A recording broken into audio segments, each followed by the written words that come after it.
República de Guatemala, nuestra nación hermana y vecina, Alejandro Giamanetti. Agradezco a Alejandro Giamanetti Falla por su participación en este importante... El presidente de México, Andrés Manuel López Obrador, confundió el apellido del presidente de Guatemala, Alejandro Giamanetti, en el discurso inicial del acto, donde se pide perdón al pueblo mexicano por los agravios cometidos en su contra desde la conquista española. Durante esta visita, Giamanetti y AMLO abordarán temas migratorios. De esto hablaremos en instantes. Qué bueno que inicia la semana informándose a esta hora en la emisión estelar de Noticiero Guatevisión. Gracias por su sintonía. Hay muchas noticias, así es que vamos a ellas de inmediato.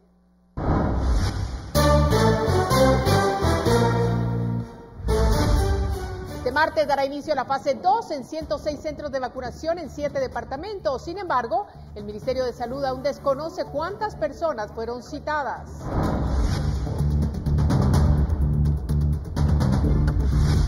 Después de 2 incumplimientos de entrega, se prevé que arriben al país las primeras dosis de la vacuna rusa Sputnik 5, pero estas no serán usadas de inmediato. ¿Por qué? Hoy las razones.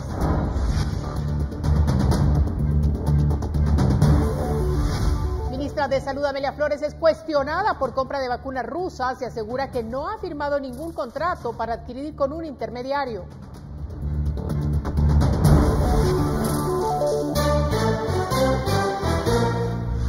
En el Día Mundial de la Libertad de Prensa, organizaciones presentan informes que detallan vulnerabilidad de periodistas en Guatemala. Se registran 49 muertes en los últimos 10 años.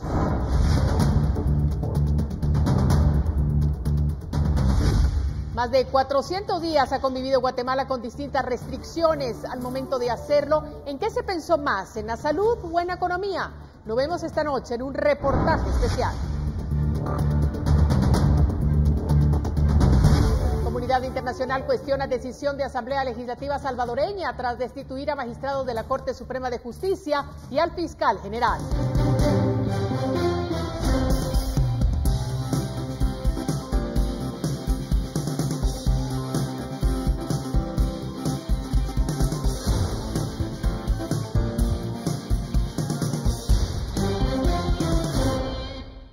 Importante información, este martes 4 de mayo se prevé que comience la inmunización a la fase 2 del plan de vacunación, la cual tendrá como prioridad a las personas mayores de 70 años. Se tienen estimadas 616,000 personas, pero de momento solo se han inscrito 99,000.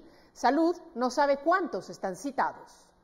Solo se estará atendiendo con cita, es decir, las personas que lleguen debieron ser notificados por mensaje de texto y no se atenderá a nadie sin este, con el fin de evitar aglomeraciones. La idea es no tener aglomeración el día de mañana o estos días.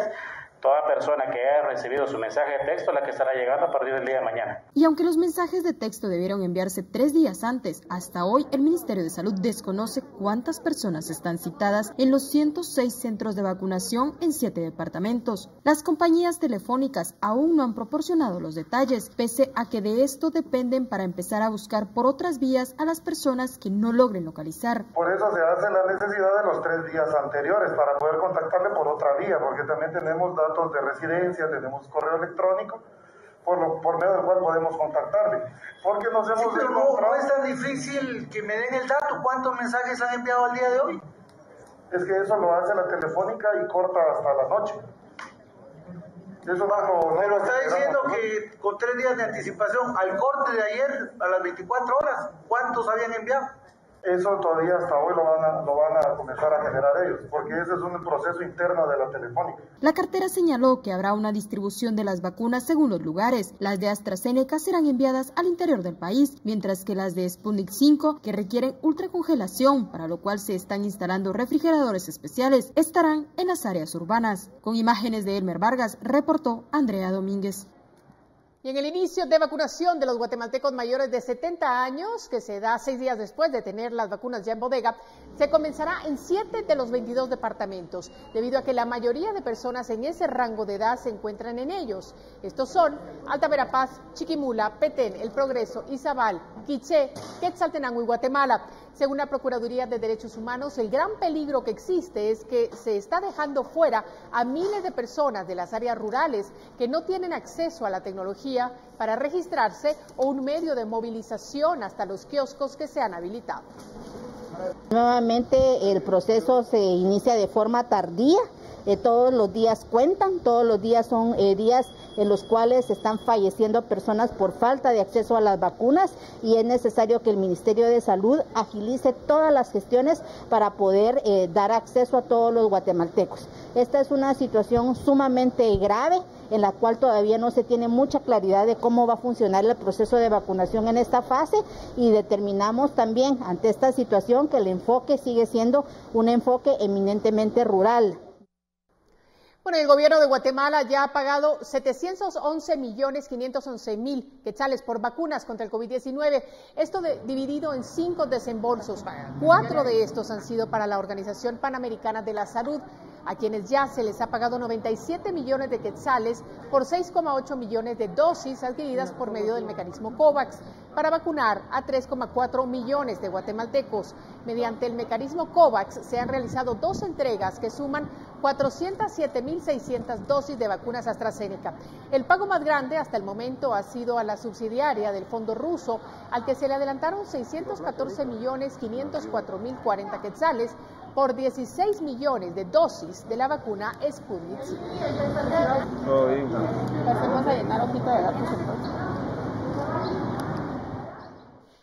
Y después de 2 incumplimientos en la fecha de entrega, este miércoles se prevé que arriben al país las primeras dosis de la vacuna rusa Sputnik V, pero estas no serán usadas de inmediato.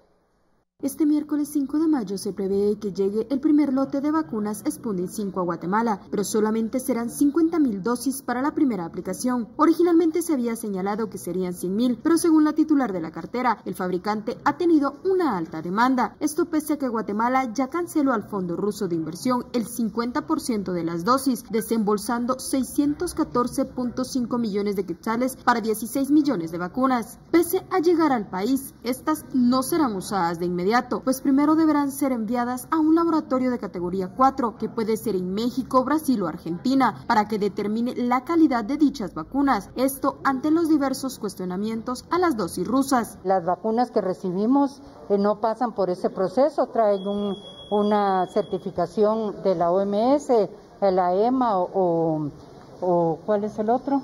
EMA, sí, tienen, o FDA. Y eso es lo que corresponde. Ahorita aquí están pidiendo un análisis, que es lo que vamos a tramitar, ver que se pueda realizar en otro laboratorio nivel 4. ¿Y esto se va a hacer con todas las dosis o solo con el primer envío? No, imposible, o sea, eso tiene un costo muy alto, que el ministerio no ha contemplado gastar.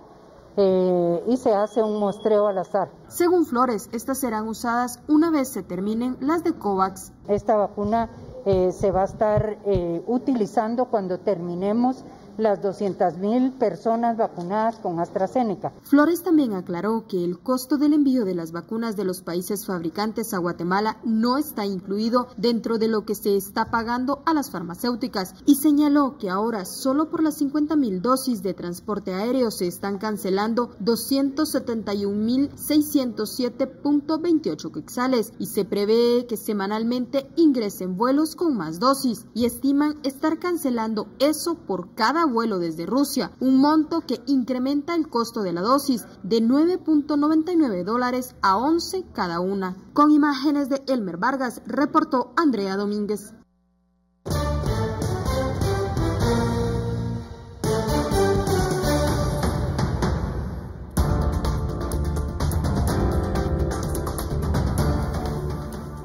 El presidente Alejandro Yamatei tuvo un encuentro con su homólogo mexicano Andrés Manuel López Obrador, donde conversaron de diversos temas. Entérese. A regresar.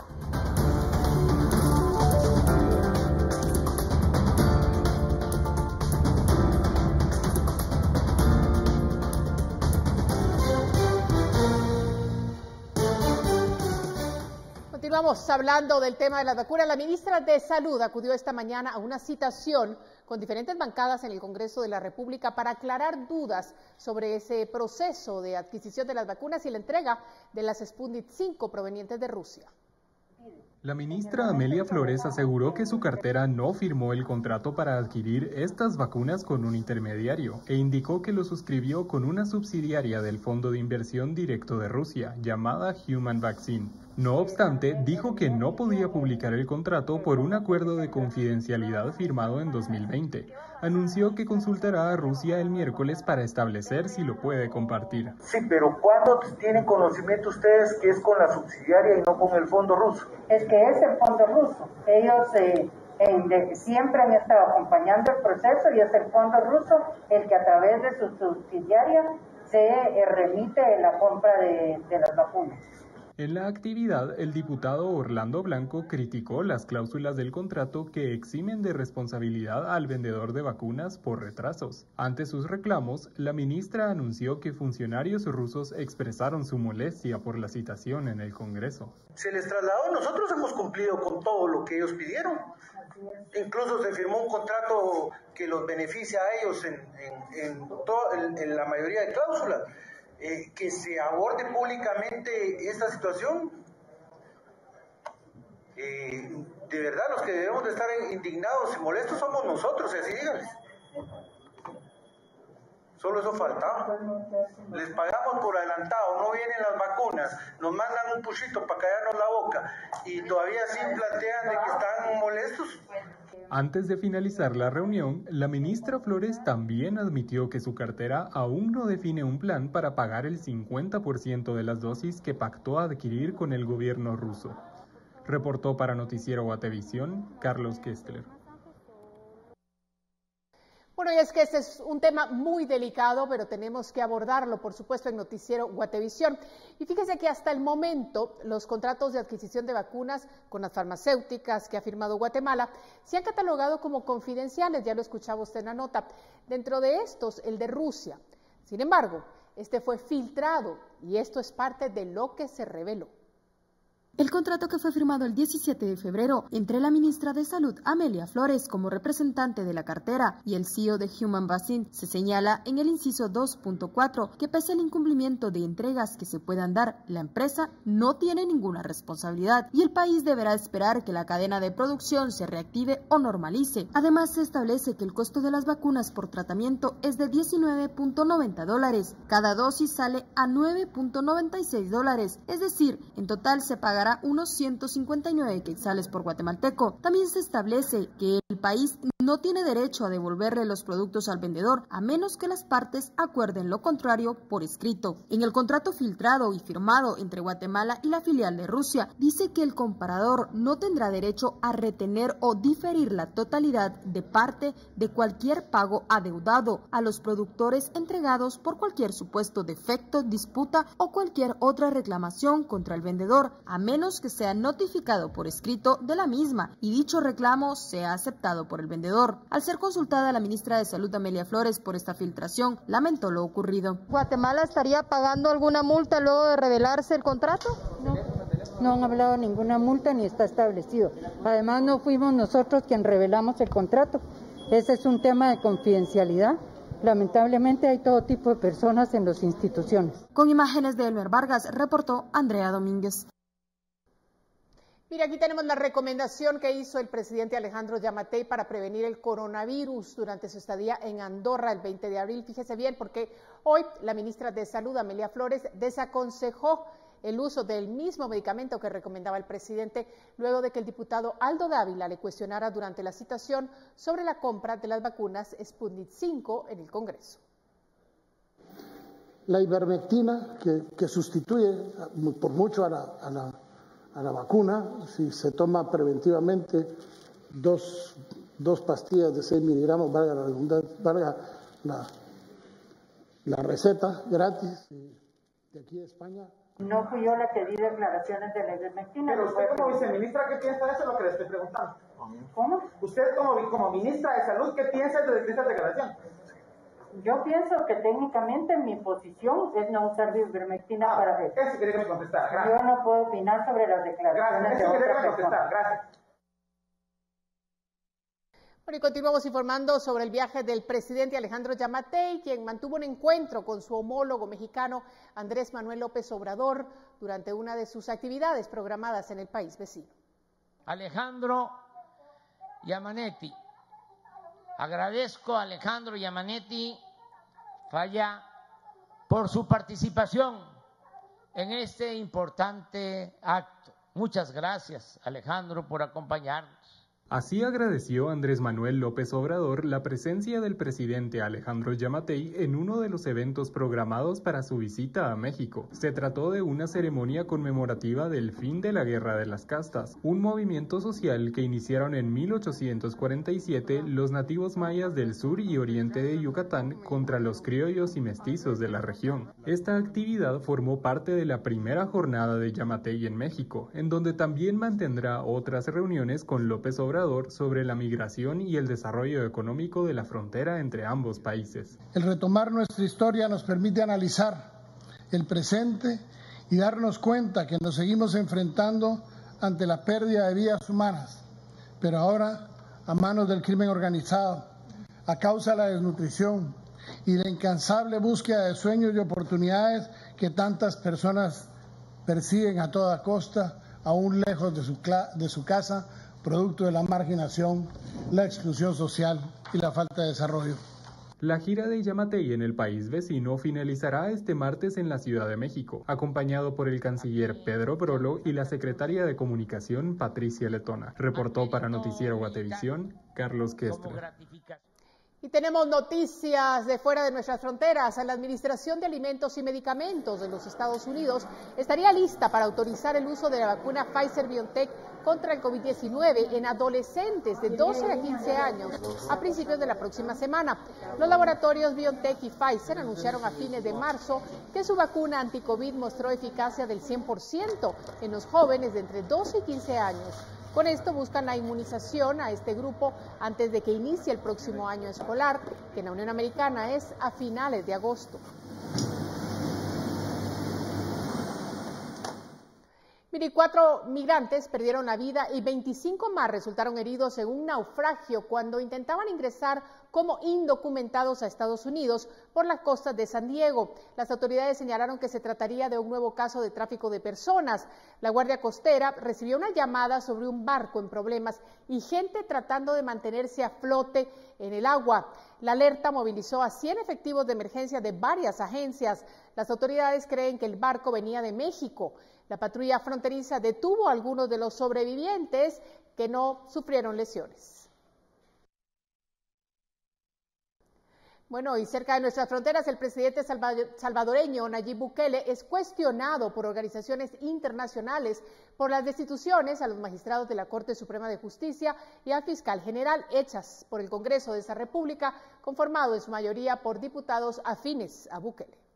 La destitución de los magistrados y del fiscal general se dio con 64 votos a favor y sus reemplazos fueron juramentados durante la misma sesión plenaria, la primera de la nueva Asamblea Legislativa.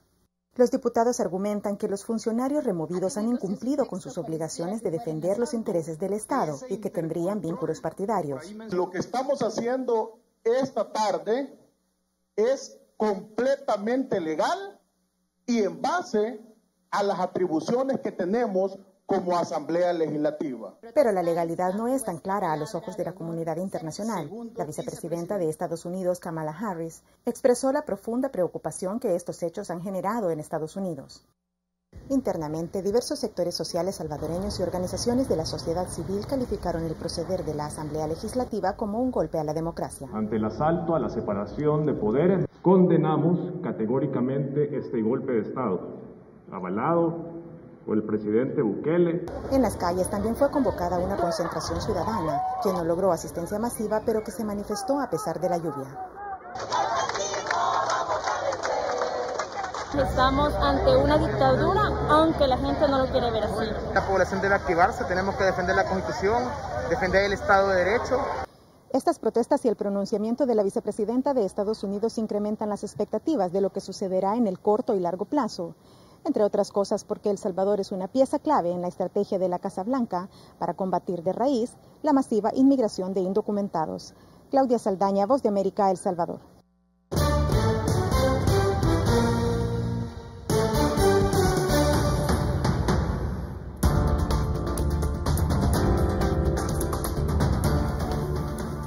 Las restricciones gubernamentales han afectado significativamente a la economía del país, pero hay quienes consideran que la salud es prioridad, lo que ha llevado a una decisión dividida.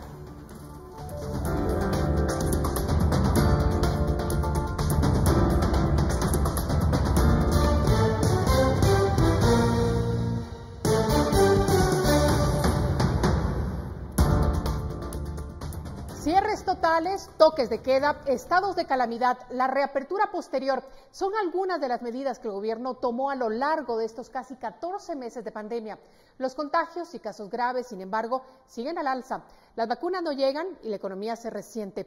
Hacemos un repaso por el manejo sanitario y económico que ha tenido el país. El coronavirus no ha desaparecido, sigue entre nosotros. Por eso te pido que sigas cuidándote.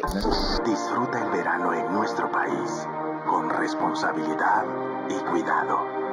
INGUAT. Uno es del Ministerio de Salud, el otro del Instituto Guatemalteco de Turismo. Ambos entes conviven dentro del aparato de gobierno. Chocan, ¿no? Pero, a ver, ¿cómo no van a hacerlo si los propios discursos del presidente Giammattei han sido una seguidilla de contradicciones? En lugar de ver playas llenas de basura, veamos playas llenas de gente. Pero si regresamos a la previa de la Semana Mayor de 2020, su discurso convertía a la Cuaresma en cuarentena. Porque se requiere que permanezcamos en nuestras casas. En aquel momento la seguridad sanitaria era lo primordial. Ahora se le ha dado valor a lo económico. Si esto fuera un combate, ¿cuál de los dos habría salido mejor parado en la arena? Lo económico, definitivamente. Prácticamente no se le ha dado la prioridad y la importancia a ninguno de los dos temas. En Sudamérica hay una frase muy ligada al mundo del deporte que es hablar con el diario del lunes, es decir, opinar cuando las cosas ya pasaron. Pero es que es precisamente esa perspectiva que nos otorga el paso del tiempo, a través de la cual podemos evaluar realmente cuál fue el criterio que siguió el gobierno para tomar determinadas decisiones sobre la pandemia. Usted tranquila su mente, ese es mi problema, no el suyo. Así que retrocedamos un poco al primer asalto de esta contienda. En este momento es oficial la entrada del coronavirus en Guatemala, tenemos el primer caso. De forma teatral, Alejandro Giammattei anunció la detección del primer caso de COVID-19 en el país, pero las medidas ya venían de antes. El 5 de marzo ya el presidente había declarado estado de calamidad nacional. Ese mes entraron al país 746 millones de dólares en remesas.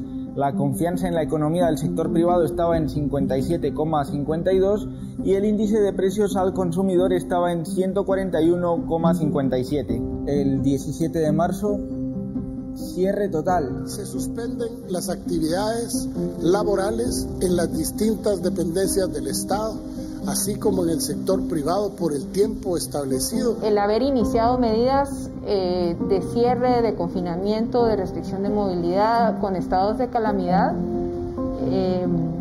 no fue una mala idea. Es de los países menos afectados en América Latina. Unos días después, el primer cuerpo a cuerpo contra las cuerdas al que se enfrentaba el país.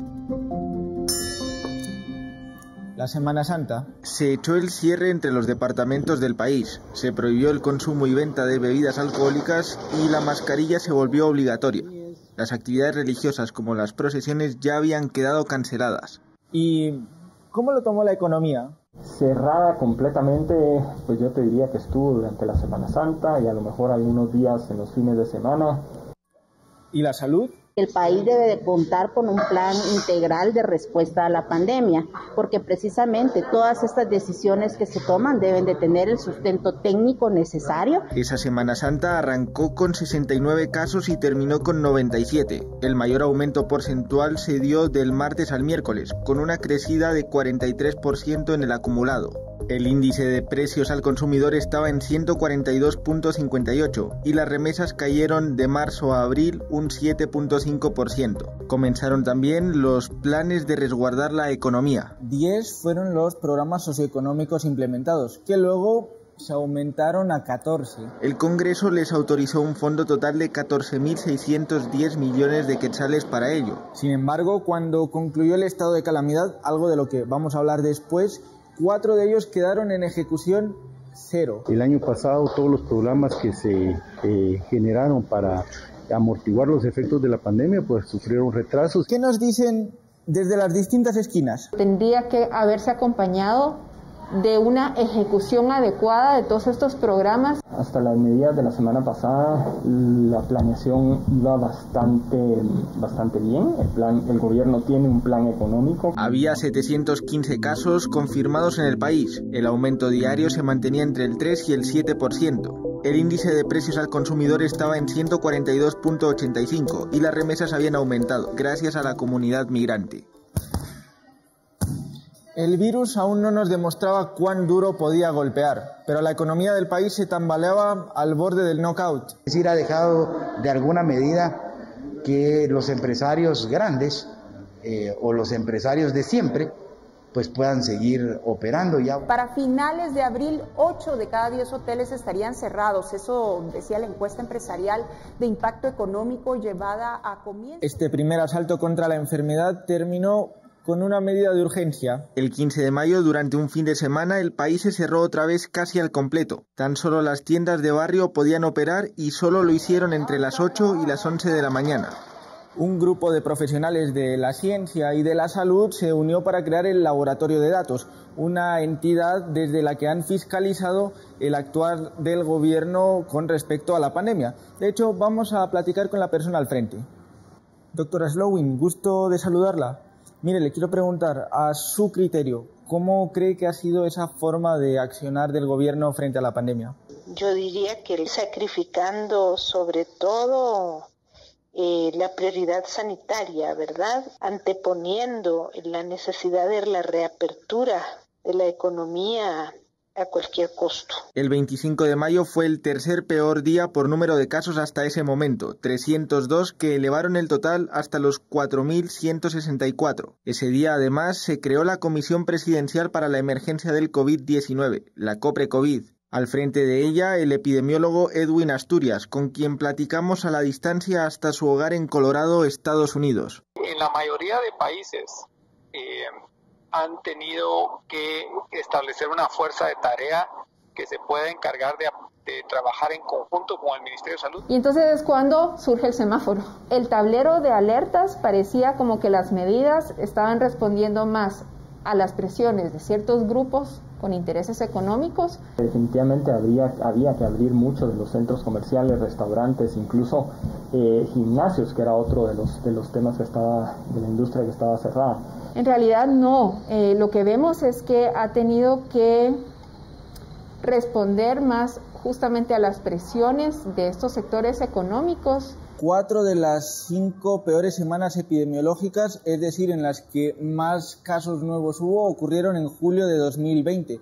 En ninguna de ellas se bajó de los 6.000 contagios. Pero era claro que en algún momento iba a haber una presión desde el punto de vista económico y social. Julio fue evidentemente el peor mes, pero es que nada más comenzar el siguiente, agosto, el presidente soltó esta perla. Yo ya, gracias a Dios, ya voy saliendo de ese tema para poder retomar el tema de gobernar el país. A partir de eso, el índice de precios al consumidor sobrepasó la barrera de los 145 puntos para no bajar más de ella. También se registraron 3 de los 5 meses con mayor ingreso de remesas. Los casos semanales no bajaron de los 3.000. Creo que los colegas aquí en el Congreso no le aprobarían un estado de calamidad más. Y ya no lo hicieron. En octubre terminó y con él también los programas de apoyo social. Cada vez que el gobierno sale a dictar algunas medidas para frenar la pandemia, lo único que demuestra es que no tiene un plan.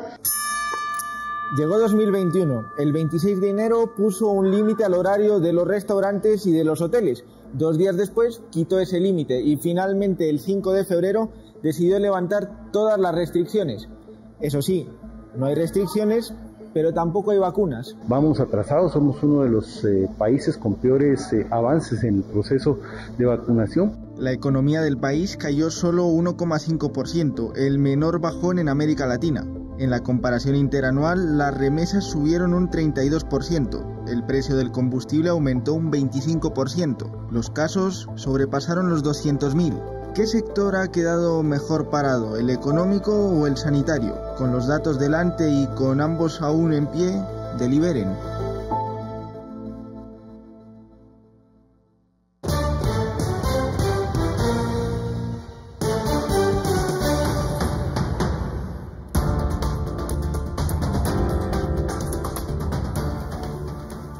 Detienen a un hombre señalado de pedir soborno a cambio de evitar que una colaboradora eficaz los mencionara en su declaración. Regresamos.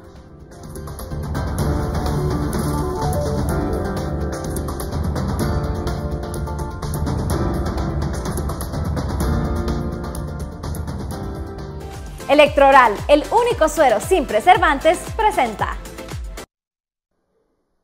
El exdiputado Carlos López Girón enfrenta el segundo caso de corrupción en el que se le implica. Este lunes al ex legislador, el Ministerio Público le señaló de haber gestionado la contratación de personal que no se presentó a trabajar, pero que devengaron salarios. La Fiscalía Especial contra la Impunidad señaló al ex legislador de abuso de autoridad y peculado por sustracción ante la jueza de mayor riesgo A, Claudette Domínguez. Mientras que en el caso Financiamiento UNE, el exdiputado obtuvo medidas, aunque fue ligado a proceso penal.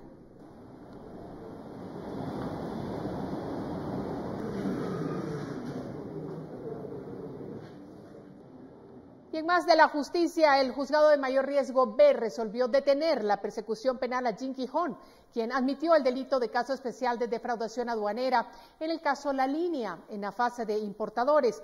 Hong obtuvo el beneficio debido a que pagó los impuestos defraudados ante la Superintendencia de Administración Tributaria y multas. Además, el juez de mayor riesgo B, Miguel Ángel Gálvez, le otorgó 2 años de prueba con la finalidad de mejorar su condición moral y se le ordenó aportar 3,000 quetzales al hogar Casa María, que funciona en San Felipe de Jesús, Zacatepeques. Además, Hong debe asistir a 3 cursos de cultura tributaria.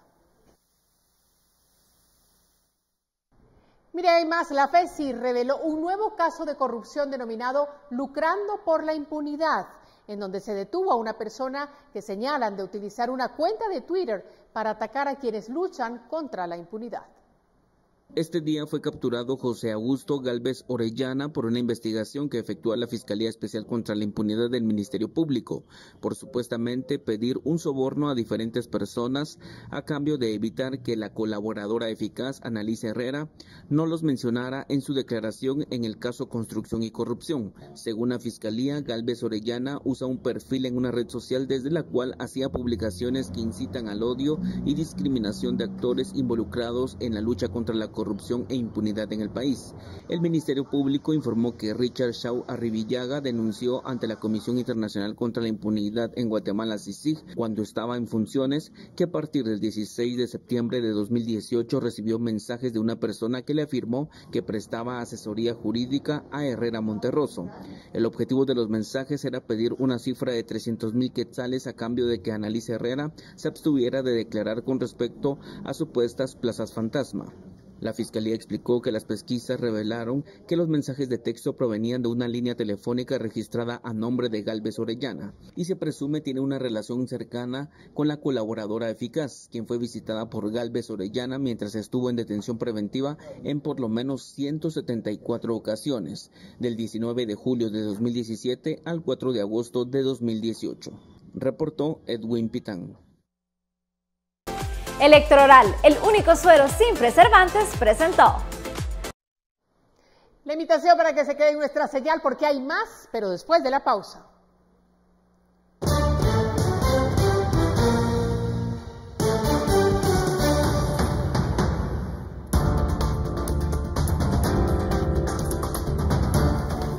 En el Día Mundial de la Libertad de Prensa, organizaciones presentan informes que detallan vulnerabilidad de periodistas en Guatemala. Entérese.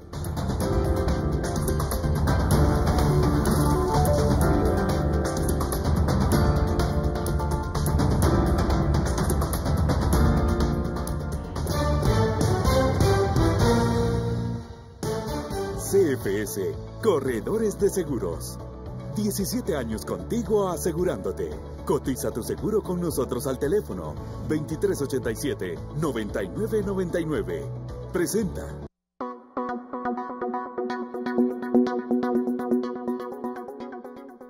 Gracias por hacer posible este segmento. Usted es el que participa mandándonos toda la información. Y tenemos a Edgar Rivas, él se reportó de Petén y nos compartió información sobre los daños que han dejado las lluvias en las últimas horas. El reporte da cuenta de que en horas de la tarde de este lunes las precipitaciones que duraron más de 1 hora causaron daños en varios inmuebles de Santa Elena. Mi hija vive en Petén y me envió estas imágenes que muestran los daños, nos reportó. Cabe agregar que medios locales han informado que las lluvias se registraron principalmente en los municipios de San Benito y Santa Elena.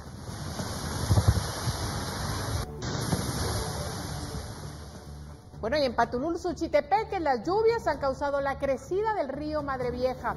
Así nos reporta nuestro televidente Gonzalo Gorrión. Aquí la información de estación Patulul, una creciente aproximadamente de 2 metros está bajando en este momento aquí en Patulul, Suchitepeque. Podemos enfocar el río Madre Vieja. En este momento está bajando una creciente aproximadamente de 2 metros. Podemos ver el escalímetro que ya sería el tercero que quedaría casi como 1 metro para poder llenar casi los 3 metros. Informó para ustedes Gonzalo Barrión de estación Patulul. Dale tranquilidad a tu familia al estar asegurado. Asegura tu vehículo, tu casa o empresa. Pide tu cotización al teléfono 2387-9999. Presentó. Bueno, siempre gracias por compartir la información con nosotros. Mira, llegó otras cosas. Hoy es el Día Mundial de la Libertad de Prensa. Para conmemorarlo, 2 organizaciones presentaron informes que detallan la vulnerabilidad de los periodistas en Guatemala. Un estudio realizado por periodistas guatemaltecos, respaldados por la Asociación Artículo 19, reveló que en la última década se registraron 820 denuncias por agresiones contra periodistas, además de 49 muertes y 67 casos de lesiones. La investigación también destacó la violencia contra las periodistas. El 90% afirmó que han experimentado acoso sexual mientras realizan su labor. Creo que está en juego el derecho a una sociedad informada, que tenga distintos puntos de vista, que la conversación pública pueda ser plural de distintos colores. Hay intentos monocromáticos de que lo que se diga solo sea de un único color y eso es algo que va en contra de los valores democráticos. Creo que está en juego que se instale la autocensura y el miedo en nuestros países. De manera presencial, la Asociación de Periodistas de Guatemala también presentó un recuento de agresiones contra reporteros durante el gobierno del presidente Alejandro Yamatei. Según sus registros, en este periodo hubo 188 casos de violencia o restricciones contra medios de comunicación.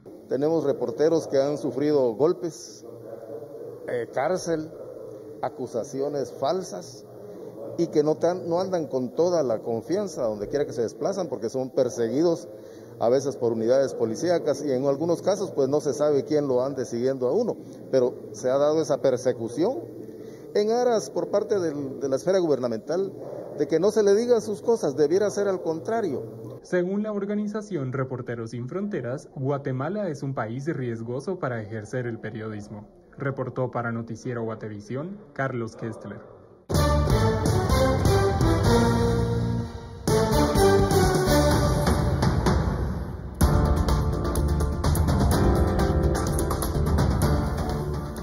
El Ministerio de Trabajo recibe más de 4.000 denuncias por suspensiones de contrato desde el inicio de las restricciones. Entérese, al regresar.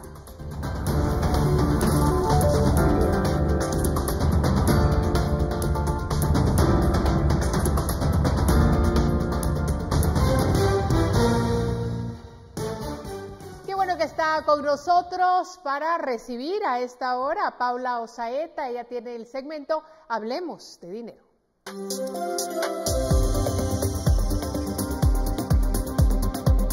¿Cómo están? Buenas noches. En el 2020 el gobierno implementó un sistema electrónico para que el patrono registrara las suspensiones de contrato de sus colaboradores debido a la crisis que generó la pandemia. Esta suspensión se estableció de marzo a septiembre y con ese registro los empleados podían acceder al bono del Fondo de Protección del Empleo por 75 quetzales diarios. Pero según datos del Ministerio de Trabajo, durante esos meses recibió 4.119 quejas y 169 denuncias. La diferencia es que la denuncia ya es un proceso legal que da inicio a una inspección o fijación de audiencia y se asigna un inspector. De estas denuncias ya fueron resueltas 565 y 4 se encuentran en trámite.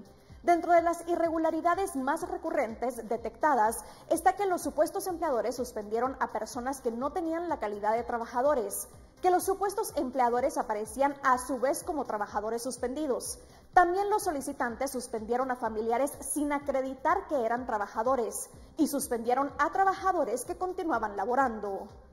Y en relación a este tema, el Ministerio de Trabajo también autorizó de octubre del 2020 a marzo del 2021 9 suspensiones colectivas de contrato debido a las tormentas ETA e Iota que impactaron el país en octubre y noviembre. De estas, una solicitud es de Alta Verapaz y 8 de Izabal, y los contratos suspendidos fueron de 1.619 trabajadores. La entidad, a través de la Inspección General de Trabajo, únicamente autoriza suspensiones colectivas de conformidad con el artículo 71 del Código de Trabajo, y de octubre en adelante solo se han recibido y autorizado las relacionadas a dichas tormentas. Y mire, hoy en el segmento de Hablemos de Dinero vamos a hablar sobre uno de los retos más grandes para un negocio o emprendimiento, que es crear verdaderos fanáticos de su marca para así poder crear las conocidas comunidades de marca, como por ejemplo lo que pasa con Harley Davidson. Para empezar a lograrlo, debe tener claro qué se dice sobre su marca, quién lo dice y dónde. Después de eso, encuentre una pasión en común con sus clientes y empiece conversaciones sobre eso en redes sociales. El siguiente paso es ofrecer algo único y exclusivo a sus clientes, definiendo bien los beneficios que disfrutarán. Algo súper importante es mantener a sus fans comprometidos a través de una buena experiencia. Esto lo puede lograr creando juegos, publicando reconocimientos de sus fanáticos y compartiendo el contenido que generen ellos de su marca. No será un reto fácil, pues ahora se deben hacer acciones más pequeñas y personalizadas, pero apoyándose en la tecnología, la innovación y su creatividad, lo va a lograr. Con esto, María Luisa, yo regreso contigo. ¡Feliz semana! Mire, en nuestro segmento de cultura conversamos con la cantautora guatemalteca Raiza Morales sobre su más reciente sencillo titulado Luz de Madrugada, el cual compuso para una persona especial en su vida. Cariño mío, luz de madrugada. La cantautora guatemalteca Raiza Morales presentó recientemente su sencillo titulado Luz de Madrugada, un tema que ella describe como un abrazo. Es una canción que yo escribí con mucho cariño para mi sobrina, y es una canción que pretende ser un abrazo, ¿verdad? Ser un apoyo, romantiquear, pues, entre nosotras, entre seres queridos con diferentes clases de amor, ¿verdad? No solo el romántico, sino acuerparnos desde la ternura, y esto es lo que pretende esta canción. Sobre el videoclip, Morales comenta que se han enfocado en hacer un audiovisual de un corte íntimo porque así lo pedía el tema. En estas imágenes vemos a los músicos interpretando la canción, vemos la intimidad de un estudio, ¿verdad? La vulnerabilidad de los músicos en el momento de ejecutar. Creo que, claro, sí, es un video bien sencillo, pero esa sencillez siento que va con la canción, ¿verdad? Va con esta sensación de ternura de la canción. Entonces eso es lo que pueden ver en el video. Luz de Madrugada ya está disponible en todas las plataformas digitales de música, y además el videoclip se puede apreciar en la plataforma de YouTube. Reportó para Noticiero Guatevisión, Pablo Juárez. Cariño mío, luz de madrugada, si te hace falta. Llegamos al final, gracias por su sintonía, regresamos mañana y en ese momento lo dejamos con estas imágenes de una usuaria de TikTok que captó a un caimán mientras paseaba en plena calle en una ciudad del estado de Florida, allá en Estados Unidos. La grabación se hizo viral y ha acumulado millones de visualizaciones y además de me gustas. El video muestra al cocodrilo descansando en medio de una calle llena de carros. Luego, el reptil se levanta y empieza a caminar lentamente hacia el otro extremo de la carretera, siendo escoltado por una patrulla policial que vela por la seguridad del reptil. Así las cosas allá en Florida. Nos despedimos. Buenas noches.